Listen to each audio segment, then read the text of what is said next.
dramatic fallout in Nigeria's pharmaceutical space has been unfolding between the founder and CEO of private pharmaceutical chain Healthplus, Mrs. Bukky George, and UK private equity firm Alta Semper Capital. Alta Semper Capital made its first investment in Nigeria in 2018 via an $18 million injection into Healthplus to enable the pharmaceutical chain expand its footprint in Nigeria and take advantage of demand for quality and affordable healthcare. Healthplus, of course, founded in 1999 by Mrs. Adekunle Adebiyi George, FSPN, a Nigerian and UK trained pharmacist over 25 years of experience. On September the 25th, though, the board of Healthplus issued an instruction terminating the appointment of Mrs. George as CEO and appointing Mr. Chidi Okoro as Chief Transformational Officer to provide interim leadership. In response to this, press release from within the company was issued calling the move illegal and accusing Alta Semper of attempting to hijack the company.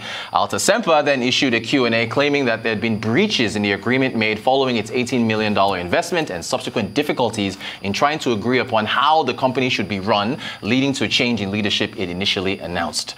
And there's Mr. Okoro there, the CTO. So what does this mean for private equity investments in Nigeria? Is this going to affect it? Is it going to negatively impact it? Joining me to discuss this is Adekunle Adebiyi, Vice President of MBO Capital Management, a private equity firm in Nigeria that invests in SMEs. Good morning to you, Adekunle. Thanks for joining us. Can you define private equity and then, I guess, provide an overview of agreements put in place when a private equity firm injects capital into a business? Okay, so quite simply, private equity is a financial service that involves taking funds from investors, so other people's money, organizing it by a fund manager, and then seeking out opportunities in growth companies, large companies, companies of any sort of description, and investing in those companies with the plan to expand those companies, grow. Expansion can be adding new products, growing their markets in terms of geographic location or who they serve, such that that value is created. And after that value is created over a predetermined time, most private equity funds usually have a life of about 10 years where they're investing in a bunch of different companies called portfolio companies. After that term life of the fund is ended, they now hopefully sell their positions, exit the investments at a profit, return money to investors, and then the private equity fund managers keep some money for themselves as carry profits. That's basically it.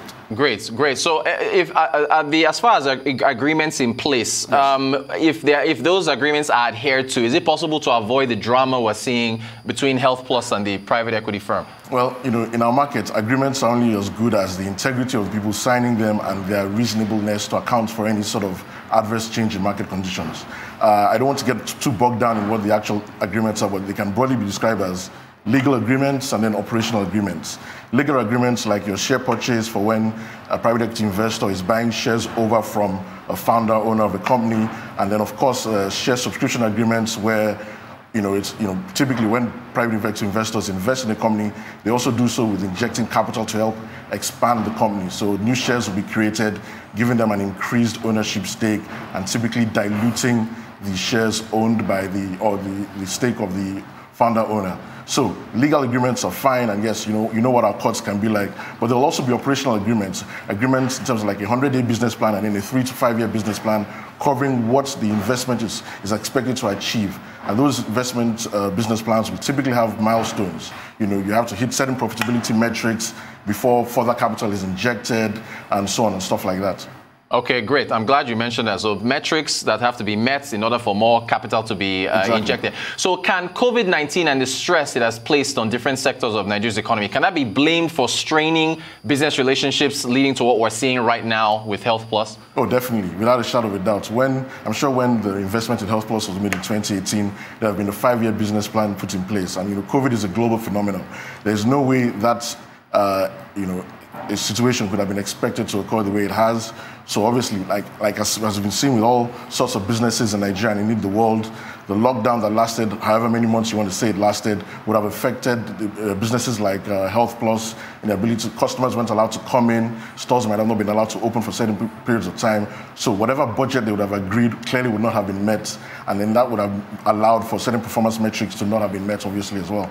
All right. So what if we take a larger view or macro view, what about the business model of pharmaceutical chains in Nigeria? Is it viable? Some have suggested, for instance, that if diagnostics isn't part of the business model, then there may be sustainability issues ahead. What do you make of that? Well, I mean, a pharmaceutical business is a retail business, right? You buy drugs wholesale bulk from drug manufacturers or drug importers, and then you sell to end consumers. Now, is that business on its own going to be profitable?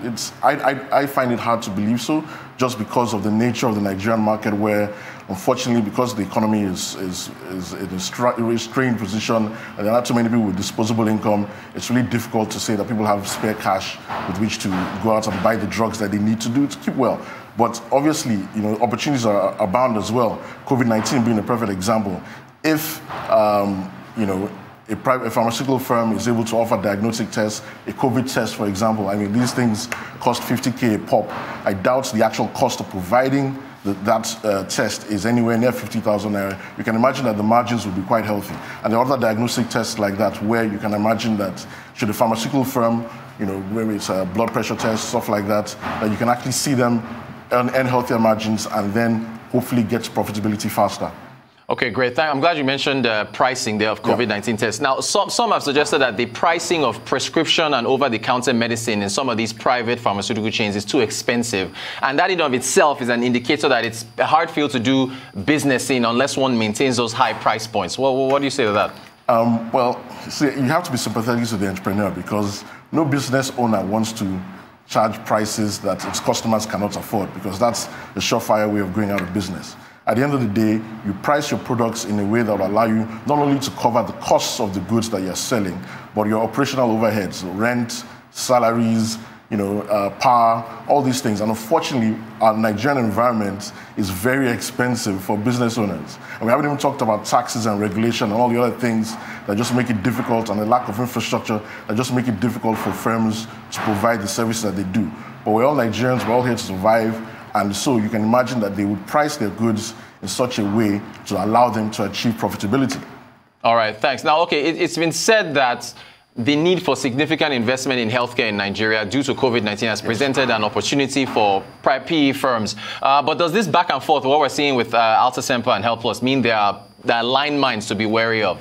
Well, I mean, the private equity opportunity for healthcare has been around for a few years now. I mean, we're fortunate in the sense that, we had some reforms in our healthcare sector, so HMOs were set up, and we're now getting to the point whereby there's a critical mass of Nigerians who are purchasing private insurance, private health insurance, which means that you combine that with the fact that, it's more expensive now for Nigerians to travel for healthcare because of the devaluation of the naira and restrictions on travel. Even it's clear, and we as a firm have also worked on a healthcare transaction earlier on this year, where a number of investors are looking at healthcare assets, thinking that yes, there's going to be a greater opportunity in Nigerian healthcare. So that much is clear. Okay, great. So you've mentioned that there are a number of investors who are looking at the space. So does this drama pose problems for future investments from PE firms in Nigeria? What does it do for how it looks? What are the optics?